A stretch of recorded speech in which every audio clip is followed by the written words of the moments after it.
And um,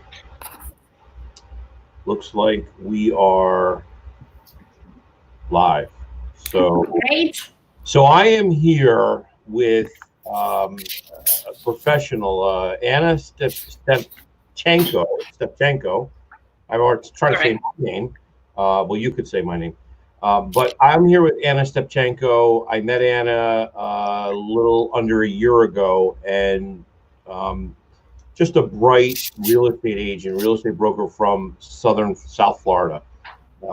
Anna, when we first met, uh, I spoke to you about my year end, my November business planning clinic, the mastermind for our 2020 vision.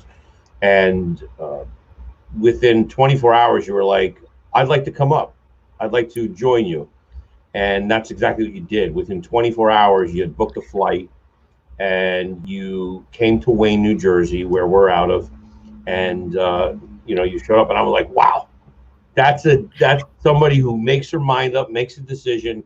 And it's somebody who, if I were looking in Florida, that's the person I want, handling my transaction, handling my deal for me. So I want to welcome you. Thank you for spending some time with me during your lunchtime. Well, Eric, thank you so much for having me. It's a pleasure, and I really enjoyed your 2020 vision back in November. It was a very informative and just a huge event, and I actually picked up a lot of valuable bullet points back then that I'm implementing in my career today. So thank you so much for My that opportunity. my pleasure. And we would never know at that time what was about to happen to us as far as a world, if nevertheless a country and our industry. When we put together our vision for 2020 and we all, worked on our own vision maps and what we were going to achieve this year, nowhere in there, I'm sure in yours, it wasn't in mine, did we say, okay, well, sometime in the first quarter, we're going to get sideswiped by some sort of pandemic. Um, Now, first, let's step back for a second. You cover southern Florida, and from what I would imagine, and you can correct me if I'm wrong, that goes to the tip of it's like South Miami, Miami Beach area, all the way up to Fort Yes. Lauderdale and everyone in between. Expand on that a little bit. Tell me the areas of coverage you handle. Yeah, so basically, my company covers the entire Southeast Florida, from Miami Beach all the way to West Palm Beach, which is very renowned for its hotels and beautiful mansions, and as well as Mar-a-Lago, where the President of the United States lives currently. So basically, we cover three major counties that contribute a lot to the economy of South Florida: Miami-Dade, Broward, and Palm Beach. Wow. Okay. And you're not from Miami. I sense there's a just a slight accent. Tell me, where'd you come from? When Uh, sure. Yeah, I was born and raised in the Ukraine, and my first introduction to the United States was back in 2006, when I came here as an exchange student, and I lived in a host family for the entire year. That was up in Minnesota. So that was my first, as I said, introduction to this beautiful country, and I moved here for good back in 2011. So I've been here for 9 years. Okay. And when did you get into real estate? I got into real estate I got my license in 2012, and in the end of 2012, and my first transaction that happened to be a condo on the beach in Miami Beach happened in, I believe, April of 2013. So that was my official start, Okay. April 2013, 7 years ago. And from my understanding, you're not just uh, licensed in Florida and work in South Florida. You're also licensed in, is it Chicago? Chicago. Yes, I actually had a chance to spend 1 year and a half in Chicago back in 2016. And since Florida and Chicago have mutual recognition of the real estate license, it wasn't really hard to obtain an Illinois real estate license. And I partnered up with a big company called Bar Agency. So we we have a very tight and I would say beautiful cooperation between Florida and Illinois, and we have offices in both states. So that makes it easier for clients who relocate from Chicago to Florida or vice versa to, to just feel peace of mind and that feeling of certainty that you are being really well taken care of. Right. Your Chicago hands you off to a loving real estate agent in the same company, and it's a smooth transition. It is, yes. So, I got to know a little bit about your business, but I want you to expand on it. So, is it your primary business to deal with builders, or is that just a complement to your resales? It absolutely complements to my resales because working with builders is very beneficial, so to speak, for the real estate brokers. And it's inevitably important to present my buyers with all of the opportunities that are out there on the market. Of course, we deal with a lot of resale properties, but past 5 to 7 years were a real estate boom in the new construction industry.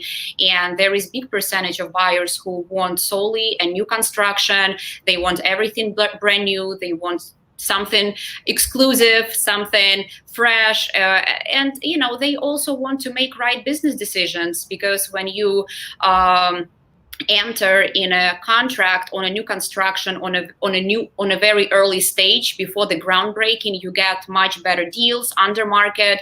So if you have a vision into the future, you would definitely consider this opportunity. Hence, it's important for me to present my buyers a variety of options that we have available. Okay. And how would you classify, or how would you break down your business as far as resales versus builder represented sales? Absolutely. My resales are my major segment of real estate activity because, well, first of all, they are cheaper, and there is a broader range of clients who can afford buying a resale versus buying a $2, $3, $5 million condo. I mean, this is just pure math. However, I never get discouraged, and there are a lot of buyers out there who are willing, ready, and able, but they are looking for the right project, the project that they will fall in love with. So we try to keep our options open. Let's put it this way. Are a lot of your clients Eastern European? Are they like Russian, Ukrainian, or is it? Yeah, well, let's put it this way. I'm not limited to any particular nationality, but definitely a very big percentage of my clientele come from ex-USSR countries, so to speak, Russia, Ukraine, Moldova, Belarus, Kazakhstan. Some of them are foreigners, so they do not live in the United States, but they buy investment properties or second home. And a very big portion are people from Brooklyn, New York, from Chicago, New Jersey, from Texas, who are Russian speaking as well. And this is pretty much one of the reasons why I picked Hallandale, Sunny Isles areas as a primary area, as primary areas of my expertise, just because they are very diverse and versatile, kind of like Brooklyn, New York. We have a lot of Russian-speaking people here, and since I speak both languages, I'm bilingual, it's important to me to really maximize my efficiency. And so a lot of people, are you dealing mostly with second home buyers? Are they buying this as a vacation home, or are they outright moving down to Florida? It's kind of like 50-50 at this point. However, lately I've been seeing a trend of people relocating to Florida for good. And I think I brought it up at your 2020 Vision conference that right now Florida is the second most growing state population-wise. And before the pandemic, we had a number of 902 people relocating to Florida on a daily basis. So basically people switching their primary residence. And and 45% of these 902 people relocate to Southeast Florida, to the area that my company covers. And this is a very huge number. And one of the reasons why this is happening so exponentially is because Florida has zero state income tax. And we all know that because of the 2018 tax reform, a lot of people from tax burdened states made that business decision to move to a place that is warm, that has summer 365 days a year plus, a place where you can actually save your tax money and invest it towards buying real estate. No taxes and a balanced budget, I might add. They do have a balanced budget. So, you mentioned COVID-19. Prior to COVID-19, what have you seen in your area of coverage, Southern Florida, during this COVID-19? Has there been an increase in buyer traffic? Has there been a decrease? Talk a little bit about that. Well, definitely in April, we had a serious plunge in supply and demand. And I think it was on a national level. The market sort of put everything on pause, and people were experiencing a shock factor because no one knew how to react, what will be happening with the economy. So definitely the number of sales, the number of properties hitting the market really plunged. However, in the beginning of May, we started seeing upswing in the amount of properties becoming active in the MLS, in the amount of pending sales that will eventually convert into closed sales. And I think it has to do a lot with the people from Northeast, because one of the articles that I read last week said that Florida was the second destination for New Yorkers during the COVID-19. And I mean, especially on the single family home market, we are seeing a lot of scarcity of the inventory. People are buying single family homes with a pool. People who have financial opportunity to buy second home do it. They do it right now, especially with the historically low mortgage rates. I mean, we haven't seen rates like that since 1970. It's almost 50 years that our country has not seen such low rates. So obviously people are taking advantage of this economical bounty. Yeah. Are you deal with builders? I know you represent now. Are you doing a lot of listings? Or are you handling a lot of buyers? Both? What's the percentage of buyers versus I mostly work with buyers, and eventually my buyers convert into sellers, when they want to buy a second home or they want to expand their real estate portfolio. But definitely buyers are my primary source of clients. And the thing is that on condominiums, especially here in Hallandale, Sunny Isles, Aventura areas, we are more in the buyer's market. Right now, we are somewhat oversupplied, so it's a great opportunity for buyers to take advantage of this economical trend and get bargains. On single family homes, it's a little bit of a different scenario. Actually, not a little bit, it's drastically different. We have 5-month supply of single family homes on average, which is a significator of a healthy market where balanced. Absolutely, it's very balanced. On condominiums, it's a little bit different. But again, with all the flow of people relocating to Florida, I'm expecting that this trend will change towards converting into a seller's market as well. It's just a matter of time. So that interests me. Sunny Island condo market is. I'm just looking it up real fast. I hope that's sure. Is. How far is Sunny Island from Miami? Sunny Isles is about 15 minutes away from Miami Beach. It's very centrally located. Its square footage is like 1.8 square miles. So it's a very petite little nest. A lot of people call it tropical Manhattan because it has world-renowned brands such as Porsche, Aqualina, Ritz-Carlton, Regalia. I mean, it has really, really unique projects that you will not be able to see anywhere else in the world. I mean, we have a Porsche tower that has an elevator that lifts your car to your condo unit. So if you live in a penthouse on the 50th floor, you will be able to enjoy the views as well as overlook your vehicle. I mean, it's very unique and exotic. So Sunny Isles has a lot to offer, especially to those buyers who are looking for something exclusive, unique, and exotic. Yeah, that sounds exotic. And I was going to say maybe I can get a deal, but I'm not at that. I'm not at that pay grade yet where I'm going to be buying a condo where the Porsche, yeah, no. It's a matter of time, Eric. Yeah, only a matter of time. I'm not saying, I'm not discounting it.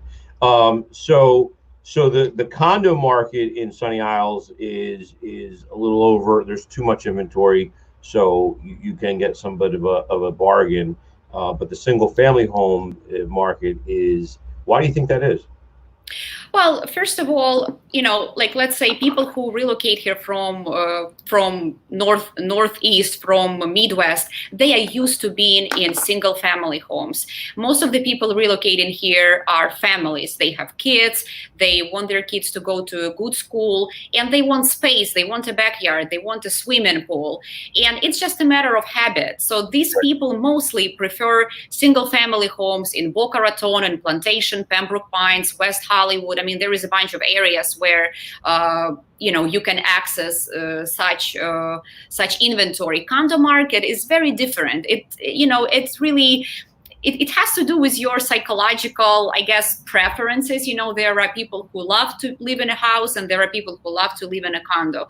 And again, oceanfront condos have a whole different price per square foot. So, given that fact, I mean, for let's say for $500,000, you can have a 2,000 square foot home in Boca Raton. And if you want to be on the beach in Sunny Isles, maybe you will be able to buy like a 1-bedroom apartment, 900 square feet, 800 square feet. So Okay. This is just pure math. All right. Share any projects you're working on right now with builders. Absolutely. Well, there are a lot of projects that obviously I would love to share, but, we have very little time, and I would share the most exclusive project that I actually shared at the 2020 Vision back in November. It's a project called Privé. It's located in Aventura, which is western part of Sunny Isles. And the most exclusive feature about this project is the fact that it's located on the last private island in South Florida. And this island is situated in the Intracoastal Waterway. It's an 8-acre island that features 2 towers, 2 16-story towers, 160 units in total. It has all kinds of amenities you can imagine. And if you are especially a high-profile person from anywhere in the world, and you want your privacy, you want your peace of mind, you don't want to be bothered, Privé is an amazing investment. The smallest unit at Privé is 2,500 square feet, and your maintenance is about $1 per square foot, which is very, very reasonable comparing to oceanfront new constructions. 2,500 square feet, and what's the price point on something like that? Well, the prices at Privé start at about 1.7, 1.8 on a 2-bedroom apartment, which is 2,500 square feet, and they go all the way up. I mean, we have a 2-story penthouse. We have a lot of options. But it's really a unique project. It's hard for me to verbally describe the beauty of it, but when you actually set your foot on this island, you understand what I'm talking about. I had clients of mine, I'm sorry for interrupting, I had clients of mine who wanted to be purely on the beach, and I would take them to Privé, and they would fall in love with Privé, and they wouldn't want to be on the beach anymore. So this is on an 8-acre island. 2 buildings, not really high rise. They're high rises, but not skyscrapers. Reasonably. Mm-hmm. Not skyscrapers. So it's not 50 stories, which appeals to someone like me. I'm afraid of heights. And they're not on the beach. They're inland within that island.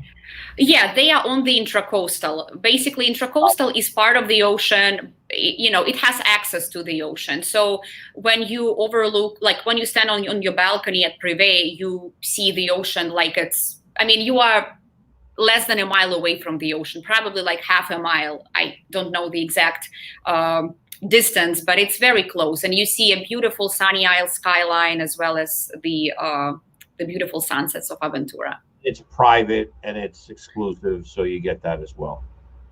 You get a lot of perks. Yes. So I guess before we sign off for the day, share Sure. what's a last last bit of information that you can share with anyone watching this who would inspire them to want to reach out to you to say, hey, what can you show me here, or what can you do for me to pick up a piece of real estate in South Florida? Well, I would want to say that Miami is a very diverse market that will always be in demand, regardless of the circumstances, regardless of the viruses. It's a very limited piece of land that pretty much everybody in the world wants to have a piece of. So we have a very wide range of properties, from reasonably priced all the way to really expensive. So I want people not to be discouraged by the fact that maybe as of today they do not have enough funds to buy something, that they want. We can start small and we can always grow your portfolio. And especially today with the low mortgage rates, with the variety of apartments, of condominiums we have available, I will do my best to get you a great deal. And again, depending on your goals, whether you want a primary residence or whether you want a rental income property, I will be able to find you the most appropriate and suitable piece of real estate that not only will match your needs, but the one that will bring you financial income and return on investment. You keep mentioning the word portfolio and return on investment. We don't have time today, but I'd like to get you back on so that we can maybe break down, share a screen, your screen, and talk about what would it look like if somebody who lived up here near us in Jersey wanted to buy a second home down Absolutely. there, a condo, maybe rent it out most of the time, and then take possession of it 2 or 3 weeks or a month out of the year. And I do not hear you, so I don't know whether it's on my. Oh, now I see you.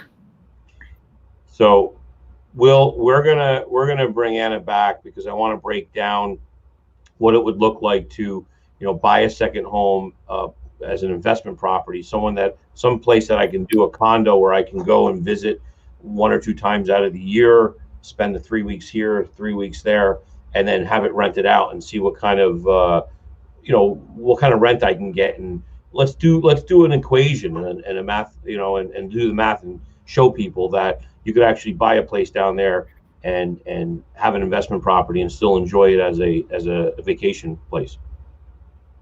It will be my pleasure to give you a full outlook of that financial opportunity. Good. And I really appreciate you spending some time with me. I'd like to keep. Thank you so much. Yeah, my pleasure. And I'll speak to you soon. Thanks, Anna.